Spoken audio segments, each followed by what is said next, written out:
नमस्कार, मैं सुमित यादव। आप देख रहे हैं द सुनामी। हम लोग उत्तर प्रदेश की राजधानी लखनऊ में इस समय मौजूद हैं और बिहार की तस्वीरें अभी तक आप लोगों को दिखा रहे थे। अब हम लोग लखनऊ पहुंचे हैं। 27 में बिहार के बाद लखनऊ उत्तर प्रदेश में भी चुनाव होंगे।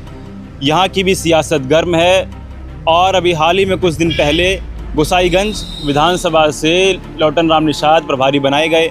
उसी पर हम लोग बातचीत करेंगे क्योंकि गोसाईगंज सीट बहुत खास इस वजह से क्योंकि वहाँ से वर्तमान में भी विधायक अभय सिंह है, जो कि 2022 के चुनाव में समाजवादी पार्टी के सिंबल से ही जीत कर विधानसभा पहुँचे थे। उसके बाद पंचम तल से जो उनकी अंतरात्मा की आवाज़ आई और उन्होंने राज्यसभा के चुनाव में क्रॉस वोटिंग करी और तब से बागी तेवर हैं और उसके बाद समाजवादी पार्टी ने उनको पार्टी से निकाला। अब वहाँ से प्रभारी लौटन राम निषाद बनाए गए हैं। माना यह जा रहा है कि समाजवादी पार्टी अभय सिंह के सामने या फिर यूँ कहें कि गोसाईगंज से लौटन राम निषाद को प्रत्याशी बनाएगी, ये चर्चा है। अब वहाँ से भाजपा से कौन प्रत्याशी होगा, खब्बू तिवारी की भी चर्चा है और अभय सिंह की भी चर्चा है। कौन वहाँ से प्रत्याशी होगा, ये देखने वाली बात होगी। हम लोग बातचीत करेंगे जो कि शुरू से इस मुद्दे के साथ जुड़े हुए हैं। लोक बंधु लाइव से लाल बहादुर यादव जी, बहुत बहुत स्वागत है लाल बहादुर चैनल पर। बहुत बहुत धन्यवाद भैया आपका। क्या है खबर, कितनी सच्चाई है, कितना माने कि लौटन राम निषाद की ही का ही टिकट होगा गोसाईगंज से? अभी बहुत समय भी है क्योंकि 27 में चुनाव होगा। जी बिल्कुल, आप सही कह रहे हैं। अभी मान के चलिए कि 1.5 साल से ज़्यादा का समय है, लेकिन अगर देखा जाए जो वहाँ की सियासत रही है, 2008 में परसिमन में उस सीट का गठन हुआ। उसके बाद से देखा जाए तो लगातार वहाँ पर बाहुबलियों का दबदबा रहा है। बाहुबलियों के कब्जे में वो सीट रही, चाहे वो अभय सिंह हो जो समाजवादी पार्टी से हुआ करते थे या फिर खब्बू तिवारी हो, कभी बसपा से कभी भाजपा से।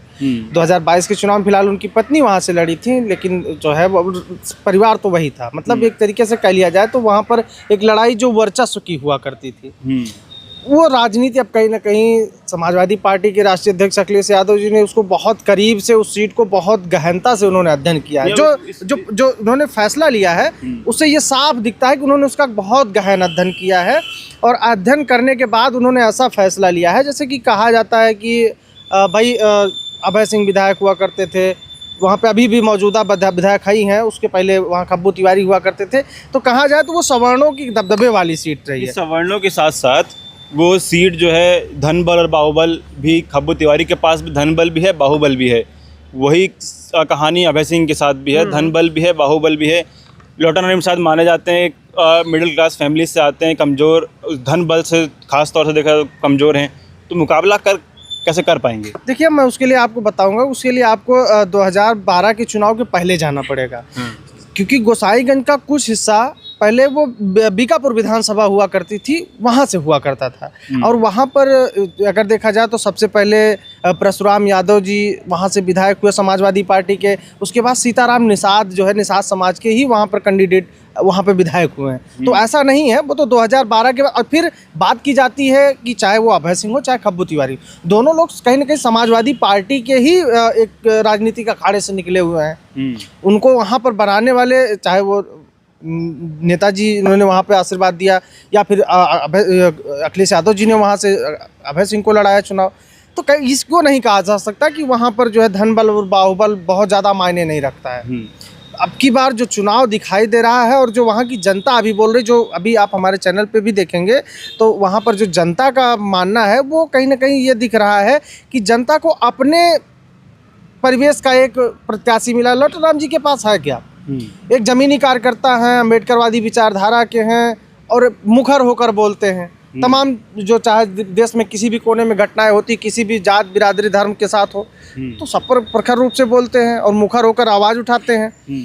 तो उनको वहाँ देने का मतलब सीधा एक मतलब नहीं है कि सिर्फ गोसाईगंज विधानसभा सीट, क्योंकि वो जिस समाज से आते हैं, निषाद समाज, वो आसपास की जो बहुत सी सीटें, चाहे वो अम्बेडकर नगर की विधानसभा सीटें हों या फिर जो है अयोध्या की 5 विधानसभा सीटें, इधर सुल्तान भी, मतलब एक तरीके से कह लिया जाए तो पूरे पूर्वांचल में कहीं ना कहीं उनका जो एक असर, बिल्कुल जो आप वहाँ पे पूरे पूर्वांचल पे असर उनका देखने को मिलेगा।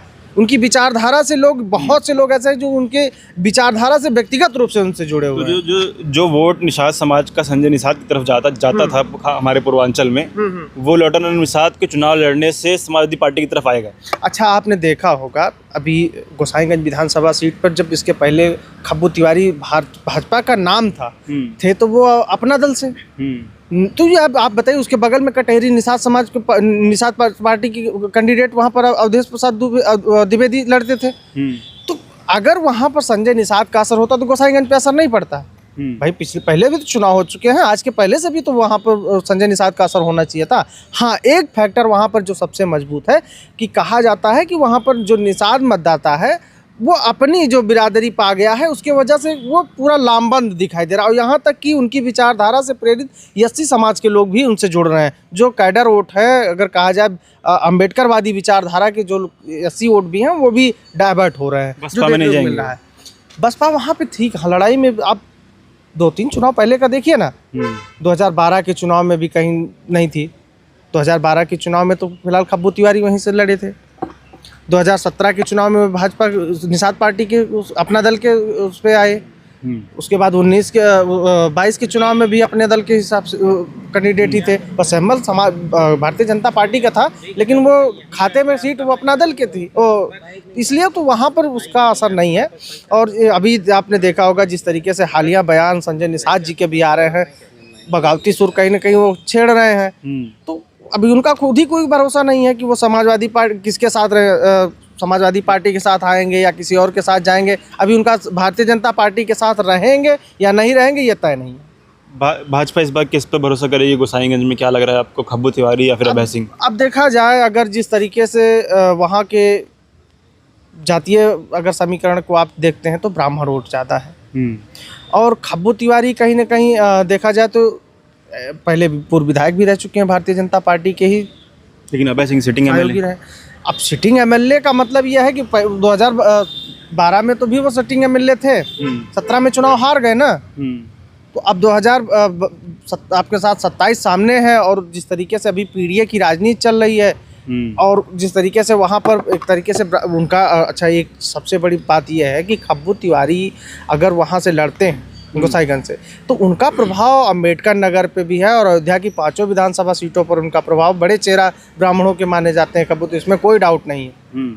तो कहीं ना कहीं उसका प्रभाव तो रहेगा। तो अगर अब वो तो उसके पास अभी भी कसमकस है, और यही तो सबसे बड़ा सवाल है कि भारतीय जनता पार्टी ने दोनों तलवारें एक म्यान में उतार तो ली हैं, लेकिन अभी वो किस तलवार का इस्तेमाल वहाँ पे करेंगे ये तय नहीं हो पाएगा, क्योंकि उनको तय करने में अभी समय लगेगा, और ये कहीं काफ़ी पेचीदा सवाल उनके लिए भी है।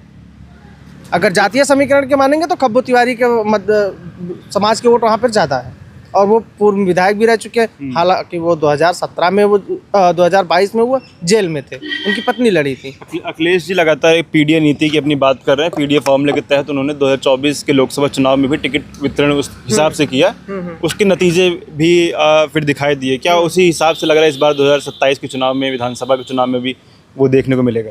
बिल्कुल। जो एक तो आपने पीडीए की बात कही, पीडीए का तो जो कारगर है वो तो है। दूसरी चीज़ है, जो वहाँ के जो कैंडिडेट होंगे उनका अगर समीक्षा की जाएगी, जातीय समीकरण और तमाम चीज़ों को ध्यान में रखते हुए टिकट देके ही जीता गया। जैसे भी आपने देखा होगा कि अयोध्या जैसी लोकसभा सीट 24 में ही राम मंदिर का इनॉग्रेशन हुआ, चारों तरफ राममय, हर गली से कोई कहीं से अगरबत्ती, कहीं से घंटा, कहीं से कुछ आ रहा है, मतलब एक तरीके से पूरा राममय था हिंदुस्तान।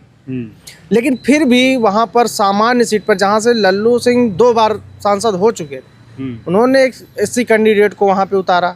कहीं ना कहीं उस पर अध्ययन किया गया था, बराबर उस चीज़ को समझा गया कि वहाँ पर एससी मतदाता कैसे, क्या रुख है, क्योंकि बसपा वहाँ पर कमज़ोर है। तो इसका भी ध्यान कहीं ना कहीं रखा जाएगा, और इसका भी प्रभाव दिखेगा। और ये पीडीए वाला जो फार्मूला है वो बिल्कुल कारगर रहा है, क्योंकि 24 का चुनाव आप देख रहे हैं, उसके बाद अभी आप देख रहे हैं जिस तरीके से पीडीए का भगदड़ आप देख रहे हैं ना। अभी आप देखें पूर्वांचल से उधर से जो है अपना दल के विधायक छोड़ के सपा में आए। आप पश्चिम में देखें बड़े किसान नेता सुधीर चौहान, वो भी छोड़ के आए, बड़े किसान नेता। तो धीरे धीरे अब जो तमाम जो पार्टियां हैं उनसे जो असंतुष्ट हैं वो छोड़ेंगे, तो सपा में ही आ रहे हैं, तो कहीं ना कहीं इसका प्रभाव दिखेगा। ठीक। तो हम लोग लगातार बातचीत कर रहे हैं, जो पीडीएफ फार्मूले को लेके अखिलेश यादव लगातार बात कर रहे हैं और उसके हिसाब से काम भी कर रहे हैं, वो काम होता हुआ दिखाई दे रहा है। लौटाराम निषाद को गोसाईगंज भेज दिया गया है, गोसाईगंज की जिम्मेदारी दे दी गई है। अब आगे आने वाले समय में इसकी पुष्टि होगी कि क्या वही गोसाईगंज से प्रत्याशी होंगे। लगभग अभी अनुमान लगाया जा रहा है कि इतना पहले से उनको जिम्मेदारी दी गई है। अभी कुछ दिनों पहले अयोध्या ज़िले के सारे नेताओं और पूरी कार्यकारिणी को बिठा के बैठक भी की गई, उनसे बात भी की गई और लगातार अब एक्टिव भी हैं लौटाराम निषाद गोसाईगंज में। क्या अभय सिंह और खब्बू तिवारी से कौन वहाँ से भारतीय जनता पार्टी किसको भेजती है और कैसा मुकाबला रहेगा, ये देखने वाली बात होगी। आप लोग क्या सोचते हैं, अपनी राय कमेंट बॉक्स में दीजिएगा। फिलहाल वीडियो में खत्म कर रहा हूँ, आप लोगों से मुलाकात अगली वीडियो में होगी। जुड़े रहे हमारे साथ, तब तक के लिए नमस्कार।